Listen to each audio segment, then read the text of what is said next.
Assalamualaikum warahmatullahi wabarakatuh. Halo semuanya, jumpa lagi dengan aku Pipi Tangeria.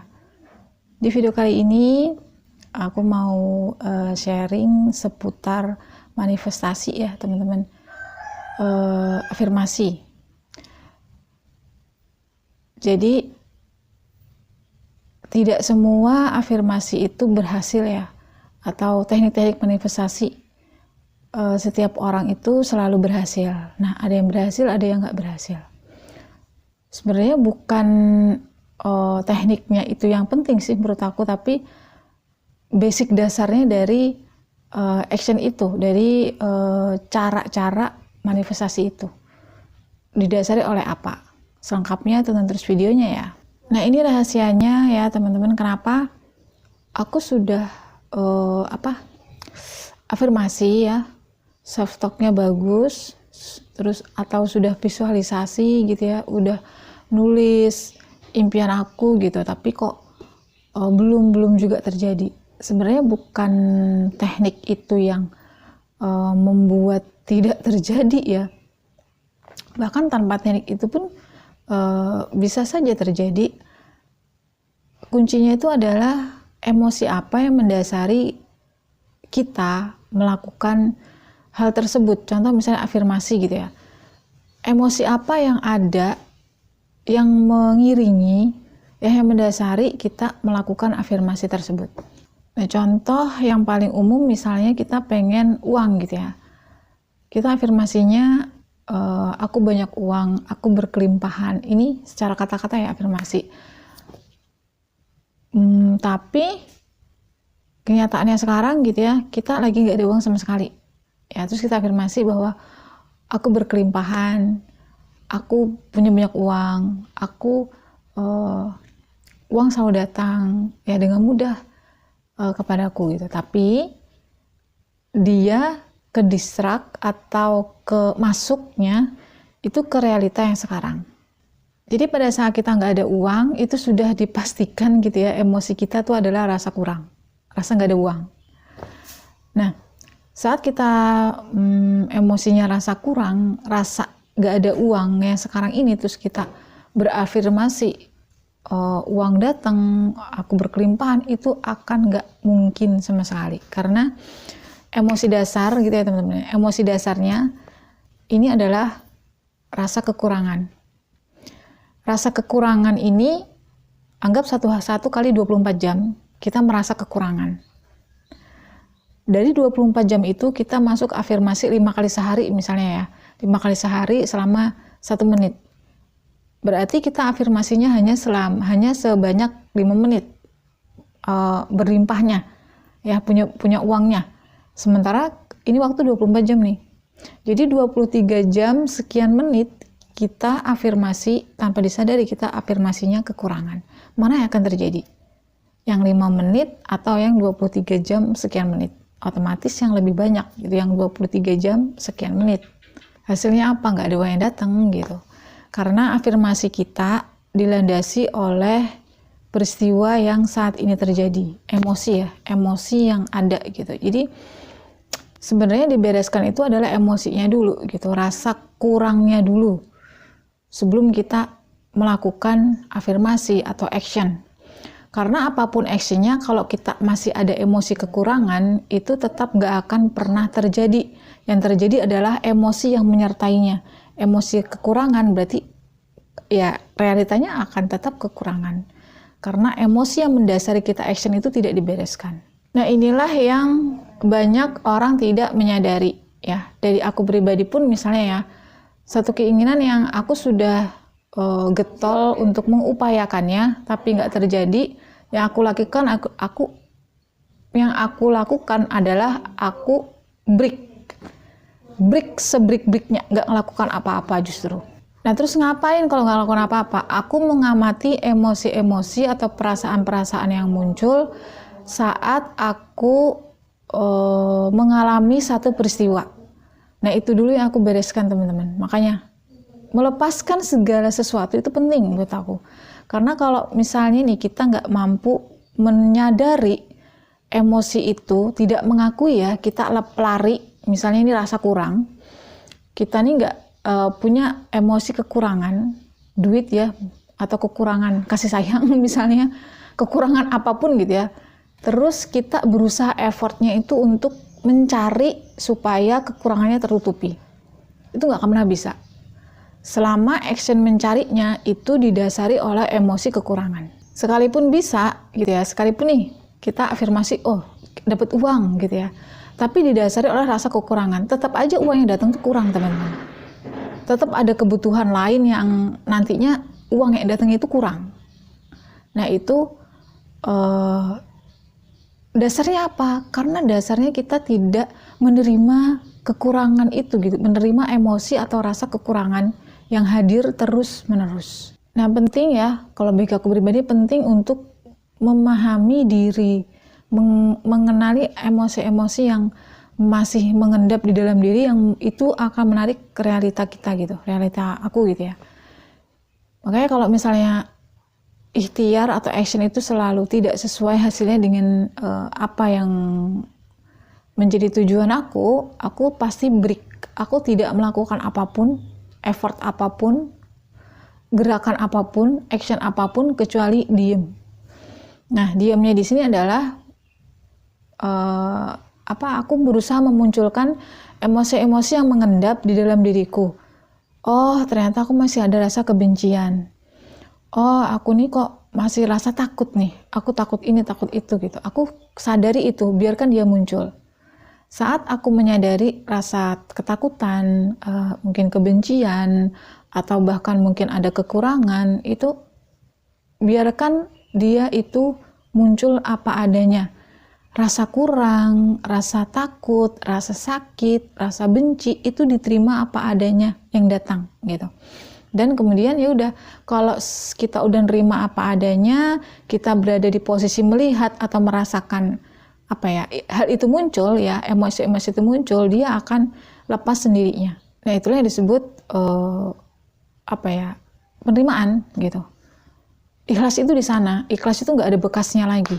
Jadi setelah diterima, disadari ya, kita terima, aku ini penuh kekurangan, aku ini penuh kebencian. Ya udah diakui, diterima. Kalau udah diakui dan diterima, nanti dia akan hilang sendirinya, plong sendirinya gitu.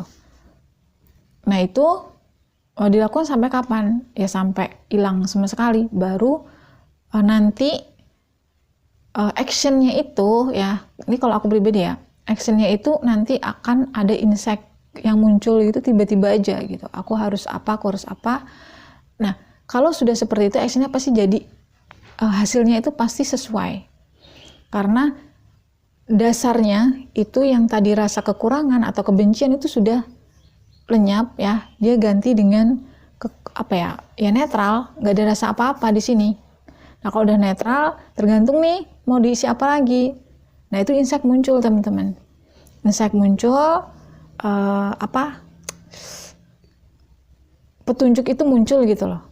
Nah baru kita dari itu nanti action, barulah terjadi action, hasilnya seperti yang yang memang betul-betul sesuai dengan kita.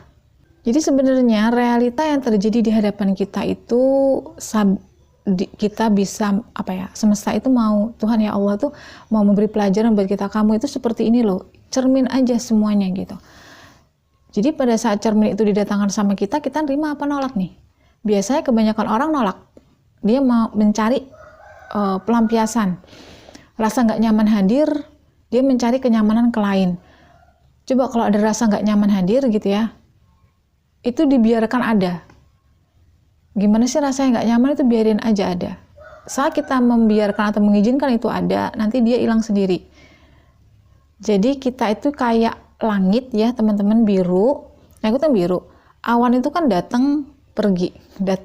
Bentuknya nggak akan seperti itu terus gitu. Datang pergi. Nah, seperti itu kita gitu. Kita jadi langitnya gitu. Supaya habis apa yang nggak enak-enak nanti muncul ya, emosi-emosi muncul, nanti akan lama-lama hilang sendiri kalau kita mau menerima dan mengakuinya itu ada.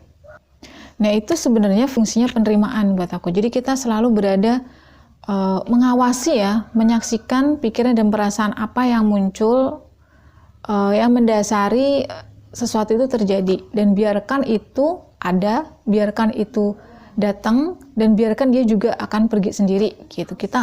Kalau aku effortnya ke situ gitu. Nah dari sana nanti kita akan tahu polanya gitu teman-teman.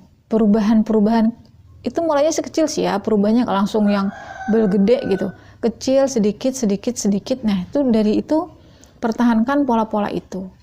Nanti itu yang akan mengantarkan kita kepada tujuan yang diharapkan.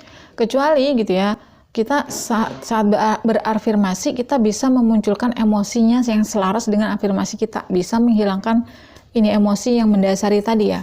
Misalnya rasa kurang, terus kita berafirmasi berkelimpahan, banyak uang, itu emosi kita emang betul-betul berkelimpahan. Oke lah, ini bisa menutup emosi dasar yang kekurangan. Tapi kalau misalnya sulit karena kita ke-trigger dengan keadaan, ya bereskan ini dulu. Gitu, rasa kekurangannya diterima, diakui. Jangan, kadang-kadang kita merasa kurang terus kita action lari dari ini, menyadari kekurangan. Kita nggak sadar kita punya rasa kekurangan. Kita jujur aja gitu, oh ya aku nih kayak punya rasa kekurangan. Oh, rasa-rasa apalah yang nggak enak tuh diakui, diterima. Itu kan proses ikhlas kayak gitu. Nerima tanpa penolakan, tanpa pertentangan, biarkan nanti dia pergi sendiri kok. Kalau udah kita terima, kita sadari, oh ya, aku punya rasa kurang. Rasakan kurangnya itu. Ya, artinya dicermati rasa kurang itu, ya udah. Kita jangan masuk juga ke dalam rasa kurang ya. Kita cuma mencermati, oh ya, menyadari, oh ya ada rasa kurang, ya sudah, biarkan dia lewat. Nah, itu proses terus-menerus teman-teman. Memang yang namanya proses gak ada yang enak ya, gak ada yang enak. Nanti bisa aja menjadi apa ya, saat kita menyadari itu berasa gak enak di badan gitu ya, atau fakta yang juga nggak enak, itu ya udah terima, itu sebagai konsekuensi kita dalam proses pemurnian ya, mengenali gitu loh maksud Tuhan nih apa gitu ya, seperti itu caranya. Jadi pentingnya buat aku untuk menerima ya, letting go, melepaskan, karena segala sesuatu ini memang harus dilepaskan pada akhirnya. Jadi kalau kita terus memendam, melarikan diri dari pendaman-pendaman, akhirnya ya kita, pendaman-pendaman itu suatu hari akan tetap muncul, tetap mengejar kita. Sebagaimanapun kita larinya, sejauh apapun kita melarikan diri dari pendaman-pendaman emosi itu, suatu hari dia akan datang juga. Nah, kalau datangnya pada saat badan kita sudah nggak berdaya, sudah mau meninggal ya misalnya gitu kan, nggak enak sama sekali, bagaimana menyelesaikannya gitu. Lebih baik kita sadari sekarang. Jadi kekurangan-kekurangan hidup kita itu sebagai proses pembelajaran mencari ke dalam, itu diselesaikan. Itulah sebenarnya teknik letting go ya teman-teman. Jadi biarkan dia ada, diakui ada, biarkan aja gitu, itu dia lewat sendiri. Jadi kita jangan bermain dengan perasaan tersebut, kita cukup mengakui dan menerima, kemudian biarkan dia lewat. Dan teknik ini sebenarnya intinya membuat kita netral ya, kita nggak ada lagi memendam emosi-emosi yang nggak enak, karena yang ada di diri kita cuma nggak ada apa-apa gitu, netral aja semuanya. Udah nggak benci nggak juga, seneng juga enggak gitu ya, sama orang misalnya, sama siapa, sama apa, atau apapun gitu. Nah, itu yang membuat sebenarnya manifestasi lebih cepat. Nah, contoh kasus di aku gitu ya, yang baru-barusan ada teman ngajakin investasi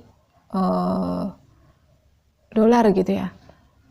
Nah, aku mengamati nih, aku kok nggak enak ya diajak sama orang ini untuk investasi tersebut, padahal itu adalah teman karib banget, deket banget gitu ya. Nah, saat ada perasaan tuh nggak enak muncul, ya udah aku biarkan. Oh ya, aku nggak enak gitu, biar dia naik, biar dia lepas. Nah, alhasil apa? Pada saat titik yang nggak ada rasa apa-apa, udah hilang itu, ya aku tidak, karena awalnya muncul nggak enak, terus apa nih keputusannya, tetap aku nggak ikut gitu. Tidak masuk atau tidak mengikuti bisnis yang itu tadi. Alasannya kenapa? Kan untung atau apa, aku nggak tahu alasannya. Cuma yang ada aku tidak nyaman, dan aku menerima ketidaknyamanan itu, dan aku menolaknya. Artinya aku menolak untuk menanam di bisnis itu karena perasaan nggak enak tadi. Nah, meskipun itu orang dekat sekalipun ya teman-teman, teman dekat sekalipun gitu, kita jangan merawan rasa tidak enak, kita menerima rasa nggak enaknya tidak apa adanya, berarti nggak perlu ke situ gitu. Jangan dilawan. Kalau contoh misalnya aku tetap invest ke sana, berarti aku melawan rasa tidak nyamanku gitu. Aku bohong dengan diriku sendiri, aku tidak mengakui keberadaan rasa nyaman tersebut. Nah, karena aku mengakui, oh ya aku ngerasa nggak nyaman, ya udah aku tolak gitu. Aku tidak masuk ke sana, karena kalau aku masuk ke sana nggak nyaman. Alasannya apa? Kan menjanjikan apa segala macam. I don't know alasannya apa, yang nyata aku nggak nyaman gitu. Nah, itulah garis besarnya seperti itu contohnya gitu. Jadi sesuatu yang nggak nyaman itu diterima, ya diterima, jangan ditolak. Karena semakin kita menolak, itu akan datang terus. Jatuhnya nanti lama-lama jadi merasa bersalah. Dan rasa bersalah itu akan menciptakan satu kenyataan yang nanti kita akan terus dihantui rasa bersalah. Dan itu nggak enak. Enak tuh bebas gitu ya. Nah, salah satu bebas supaya menjadi orang yang bebas itu tadi, perhatikan rasa yang hadir, biarkan dia ada dan biarkan dia berlalu. Jadi perhatian kita itu tidak orang lain ya, tapi diri kita sendiri. Saat kita nyaman, orang lain pasti akan nyaman dengan kita. Saat misalnya kita nggak nyaman tapi kita teruskan, pasti suatu hari orang juga nggak akan nyaman dengan kita. Entah terjadi sesuatu terus pertemanan kita jadi nggak bagus atau apa, kita nggak tahu gitu. Jadi lebih perhatian itu ke diri kita sendiri. Kalau kita nyaman, orang lain pasti akan nyaman. Kalau kita bahagia, orang lain pasti akan bahagia gitu. Jadi kondisi eksternal adalah cerminan kondisi internal, itu kalau menurut aku. Makanya aku lebih baik kalau nggak tahu, kalau sesuatu tuh nggak nyaman terus aku diem gitu. Aku mengakui keberadaan tidak nyaman tersebut, aku merenungi itu ya, aku biarkan diem sampai aku merasa kembali ke titik semula, artinya kembali ke yang nggak ada lagi nggak nyaman itu. Nah, jadi kuncinya bukan di teknik apa kalian bermanifestasi ya, mewujudkan apa yang kalian inginkan, tapi emosi apa yang mendasari kalian melakukan hal tersebut. Bukan karena pelarian ya, ingin keluar dari realitas sekarang, itu salah. Kalau memanifestasi sesuatu ingin keluar dari realitas sekarang, itu salah. Dipastikan hasilnya nggak berhasil. Tapi kalau memang kita ingin memanifestasi dengan cara-cara afirmasi apa segala macam, itu karena memang kita tuntunan dari memang enjoy melakukannya, bukan paksaan untuk mau keluar dari kondisi, mau apa segala macam, tapi memang ya ini yang bisa aku lakukan, ini aja, tapi enjoy gitu ya, tidak mengharap apapun dari sana, memang hanya sekedar action saja gitu, ya udah, kemungkinan besar itu yang terjadi. Karena jangan pernah lari dari segala sesuatu. Apapun yang kamu melarikan diri darinya, dia akan datang suatu masanya nanti, dia pasti datang. Kita hindari sekarang, akan datang besok. Kita hindari besok, akan datang lusa. Terus menerus. Makanya kan kita terjadi realita yang berulang. Ya, realita hidup kita tuh kayak gitu-gitu melulu, ulang-ulang cerita yang sama ya, dalam kondisi waktu yang berbeda. Itu karena apa? Karena kita selalu lari dari emosi di dalam diri kita ini. Kita lari, pelariannya entah apapun itu, tapi tujuannya tetap lari. Dari rasa nggak nyaman-nyaman lah intinya. Ya seharusnya rasa itu diterima, ya, legowo rimanya, diakui keberadaannya, nanti hilang sendiri gitu. Sesuatu itu kalau udah kita akui mau ngapain sih? Berlalu juga nantinya gitu, nggak mungkin stay di situ aja. Segala sesuatu ini cuma butuh diakui aja, diterima. Nanti akan berlalu dengan sendirinya. Oke, itu aja dulu sharing dari video aku kali ini. Semoga bermanfaat. Dan insya Allah berjumpa lagi di video-video aku berikutnya. Wassalamualaikum warahmatullahi wabarakatuh. Bye-bye.